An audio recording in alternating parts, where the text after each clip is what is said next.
ये हम सब लोग हिंदू धर्म के सनातन धर्म के पालन करने वाले लोग हैं। हमारे यहाँ पुण्य पाप की भावना बताई गई है। सबसे बड़े पाप गौ घात आदि बताए गए हैं, लेकिन उससे भी बड़ा घात विश्वासघात बताया गया है। आपके जो उद्धव ठाकरे जी हैं, इनके साथ विश्वासघात हुआ है और इसी बात की पीड़ा बहुत सारे लोगों के मन में है। तो आज हम यहाँ पर उनके अनुरोध पर आए, उन्होंने स्वागत किया। हमने उनसे ये कहा है कि हम सबके मन में इस बात की पीड़ा है कि आपके साथ विश्वासघात हुआ।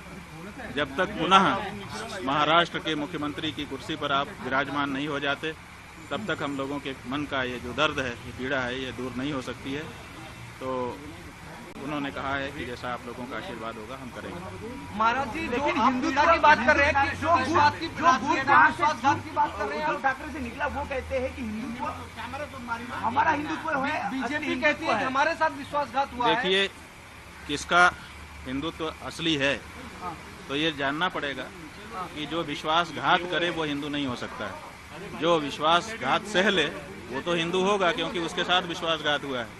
तो जिन लोगों ने विश्वासघात किया वो कैसे हिंदू हो सकते हैं? नहीं, बीजेपी का कहना है कि पहले उद्धव ठाकरे ने बाकी लोगों के साथ मिलकर उनके साथ विश्वासघात किया और यही वजह है कि बाद में उत्तराधिकारी आपको बोलते हैं हम हैं, उनके विचारों के उत्तराधिकारी है। उद्धव जी बोलते हैं हम हैं, विचारों के उत्तराधिकारी। भाई, हम कह रहे हैं कि उद्धव ठाकरे जी के साथ विश्वासघात हुआ है।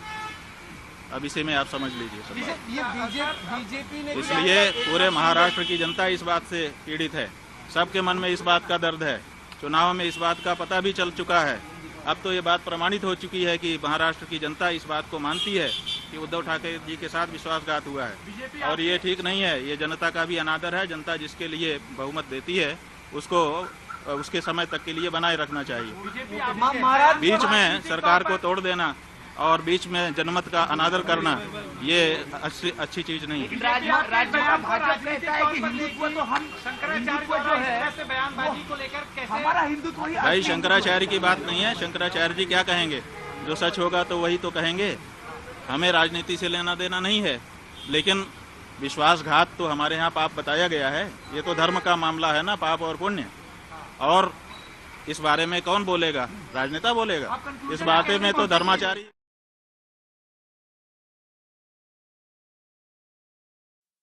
प्रिय बंधुओं, प्रिय भक्तों, हमारे परम पूजनीय परम आदरणीय जगतगुरु शंकराचार्य जी उद्धव ठाकरे के पास गए।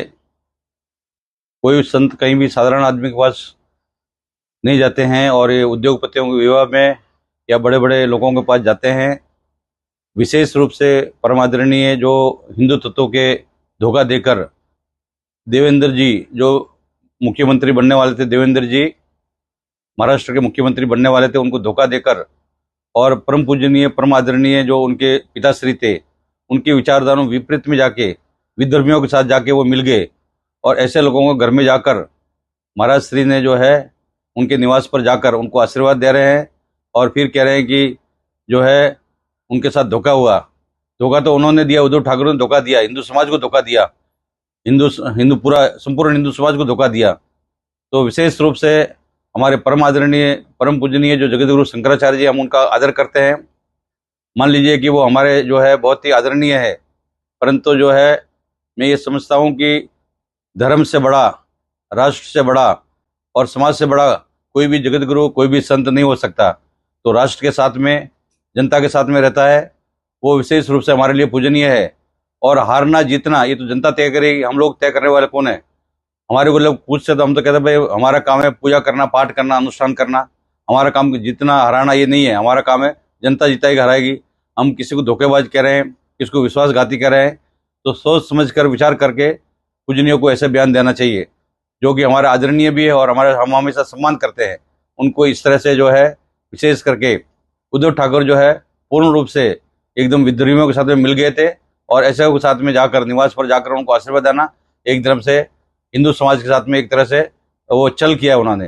ये जो उचित नहीं है। ऐसे परम पूज्य और परम वंदनीय पद पर विराजमान होने के बाद में ऐसे जो है कहना उनके लिए उचित नहीं है। हर हर महादेव।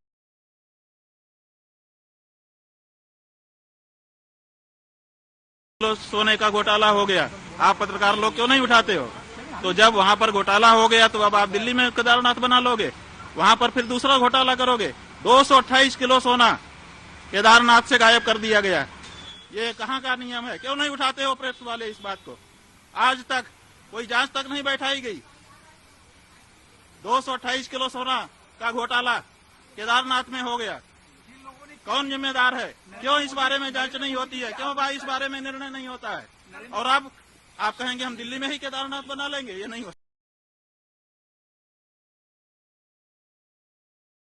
क्यों नहीं उठाते हो प्रेस वाले इस बात को? दरअसल पूरा विवाद मंदिरों में सोने के वर्क को लेकर समझ नहीं होने की वजह से पैदा हुआ है। मंदिरों में जब सोने का काम किया जाता है तो सोने के साथ पीतल और तांबा भी इस्तेमाल किया जाता है। केदारनाथ धाम में भी दानदाता ने गर्भगृह में सोने का काम कराया तो करीब 1 क्विंटल तांबा इस्तेमाल किया गया, जिसकी कीमत 29 लाख रुपए है। गर्भगृह में तांबे के ऊपर ही सोने की परत चढ़ाई गई, जिसे पुजारी लोग सोना सोना चिल्लाकर हंगामा खड़ा कर रहे हैं। केदारनाथ धाम के पुजारी संतोष त्रिवेदी ने वायरल वीडियो में जो 1.25 अरब गोल्ड घोटाले के आरोप लगाए हैं वो तथ्यहीन है। दानदाता ने सिर्फ 23 किलो सोना दान दिया था, जिसकी कीमत करीब 14.38 करोड़ है। गर्भगृह में सोना चढ़ने से पहले वहां 230 किलो वजन की चांदी की प्लेटें लगी थी। ये प्लेटें उतरी तो कुछ मीडिया कर्मियों ने अनुमान लगाया, इतना चांदी था तो सोना भी इतना लगेगा। इसमें 23 किलो सोना और 1000 किलो तांबा है।